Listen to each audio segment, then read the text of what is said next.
People have told you that if you wanted to understand the power, you must read The Prince by Machiavelli. And if you dig a little deeper, you'll find The Art of Worldly Wisdom by Balthazar Gracian. But here's the thing.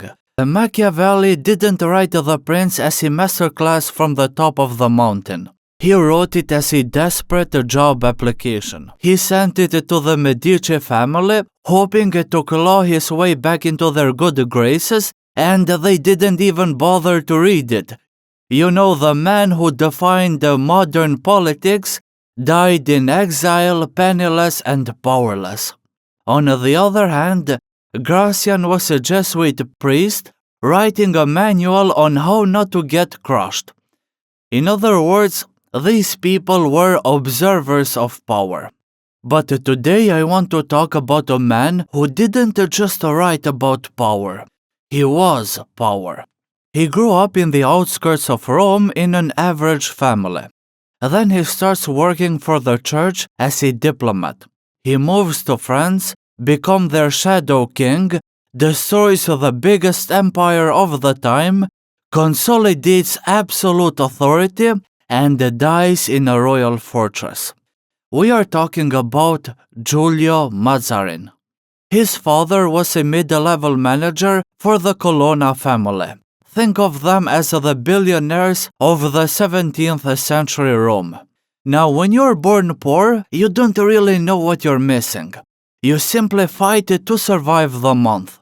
However, when you grow up serving the rich like Mazarin did, that breeds a specific kind of hunger that the truly poor never feel.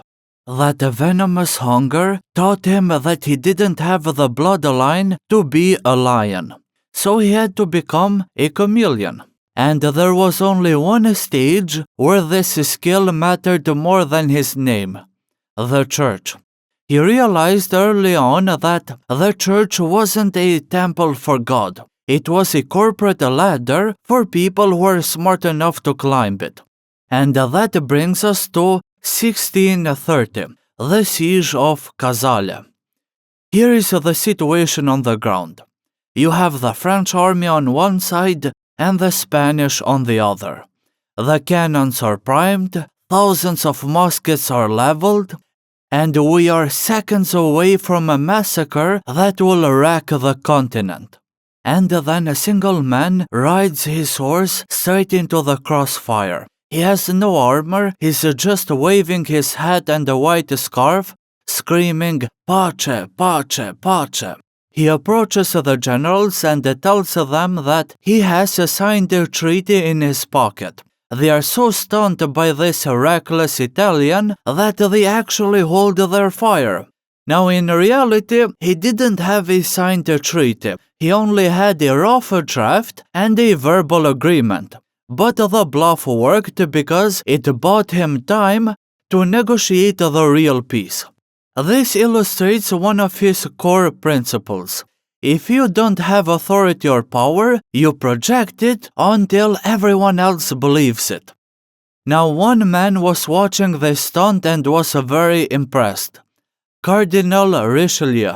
He was the Prime Minister of France and one of the most powerful people alive. And in Mazarin, he didn't see a reckless gambler, but a raw talent. So he groomed him to become his successor. Giulio Mazarin is now Jules Mazarin. Then things become really interesting. Richelieu passed away due to tuberculosis, and a few months later, the king Louis XIII follows him to the grave due to tuberculosis. Now you have a massive power vacuum because the new king Louis XIV is just 4 years old, and the child in the throne is blood in the water. The sharks, you know, the nobles of France, started circling around. However, they cannot overthrow the young king because he's sacred, he's anointed by God. But they figured that they could own him. They looked at his mother, the Queen Regent Anne of Austria, and saw a defenseless widow. So their goal was to get rid of her advisors and intimidate her into submission. This way they would turn the king into a puppet and essentially rule the country themselves.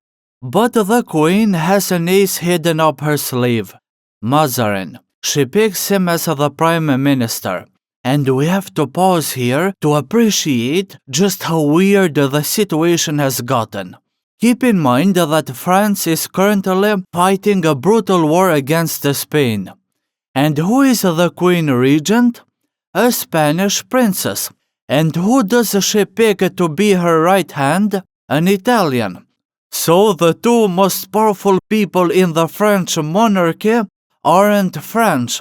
What's more interesting is that she had received no education whatsoever on how to rule a country. And Mazarin would go every night to her room and teach her how to deal with the men who were trying to destroy them. No matter how you view it, Mazarin was the actual leader of the country. But if he acted as a king, if he became arrogant, he would quickly be assassinated. Earlier we said that he projected power when he didn't have any. But now he does the opposite. He acts as if he's just a humble servant to the young king. Another smart strategy he followed was becoming a shield. When taxes had to be raised, Mazarin signed the order. When a rebel had to be arrested, he took the responsibility. He absorbed all the hatred of the people so that the queen and the young king could remain beloved. In other words, he let the sharks bite him so they wouldn't bite the boy. And boy did they bite. As we said, France had been locked in a forever war with Spain, and war is expensive. That's why Mazarin had to raise taxes, cut government jobs, and squeeze the rich as much as possible. Now this created an unholy alliance. We have the nobles who are furious because he's cutting into their fortunes. We have the judges who wanted to rewrite the laws to seize more power for themselves. We have the warlords who wanted their private armies back. And finally we have the commoners who are furious by the high taxes and by the suspicion that he was sleeping with the queen. Historians later suspect that they were right. This powder keg exploded into the rebellion known as the Fronde. There was chaos on the streets and they even managed to break into the palace with the sole intention to tear Mazarin from limb to limb. They enter and what do they see? Nothing. Mazarin, along with the queen and the king, had already left the palace. He didn't really put much of a fight, but he simply fled the city and waited in another palace 12 miles away. The rebels won. They are now in charge of the capital. But apparently, the only thing keeping these groups of people together is their mutual hatred for Mazarin. With him out of the way, there is no shared cause that could help them prepare for what was about to come. You see, Mazarin orders the royal army to surround Paris and cut the food supply. He basically turns the entire capital into a prison. Predictably, the rebels start turning on each other, and the more time passes, the weaker they become. Eventually, when they were desperate enough, he bought the key figures to switch sides one after the other. When he brought the king back to Paris, the same rebels were cheering for them. It took 5 years of chaos and bribery, but now that the house is in order, he turns his eyes back to Spain. But he has a massive problem. Spain is the biggest superpower in the world, and France is exhausted by the long war with them and with itself. And this leads us to the most scandalous moment of his career, an unholy alliance with Oliver Cromwell. Mazarin is a Catholic representing a king. while Cromwell is a Protestant who had beheaded his own king. For Mazarin to cooperate with him was twice blasphemy. It was a betrayal of everything that the monarchy and the church stood for. But he followed the logic of realpolitik before the word even existed. He looked at the map and saw a simple solution. England has a powerful navy, so they could attack Spain by sea, while the French could attack from land. So he signed a deal with this heretic and ended Spanish dominance forever. Now at home he was working on another great project.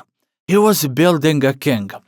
During all of this time, he has been the teacher of Louis XIV. He taught Louis to hide his feelings, listen more than he spoke, and most importantly, to present himself not as a human, but as a symbol, as something larger than life. Mazarin dies in 1661, leaving France as the wealthiest and most powerful nation on earth. Now you're probably thinking, okay, great story, but how do I actually think like him? Well, there is a book titled The Breviary of Politicians. If the prince is written to help a ruler maintain their power, this book is more like a ruthless manual for thriving in a cutthroat environment. You know, it teaches you how to win the constant knife fights as you climb the food chain. It also portrays the author as obsessive and paranoid, and it makes you wonder, is all of this shit worth it? Is it worth living like a hostage just to accumulate more money and power? In my opinion, it's not. But I'm recommending that you read this book carefully, especially if you work in the corporate world, so you can understand how the game is played and you don't become just another pawn, or to put it differently, another body rung in their ladder to success. Now, this book is not written by Mazarin. It was published years after his death. It was likely written by the very people who wanted to destroy him during the Civil War. You know, their goal was to clearly expose him as a hollow, manipulative robot. The irony is that they knew him too well, which makes sense because these people spent years trying to kill him. And to do that, they had to analyze every move he made. When they sat down to write a parody of his mindset, they accidentally wrote a manual which, in my opinion, is superior to The Prince because it offers insights into how to become powerful from nothing and how to avoid backstabbing. So, if you wanted to survive the game, read the book. But if you wanted to win it, become the beast.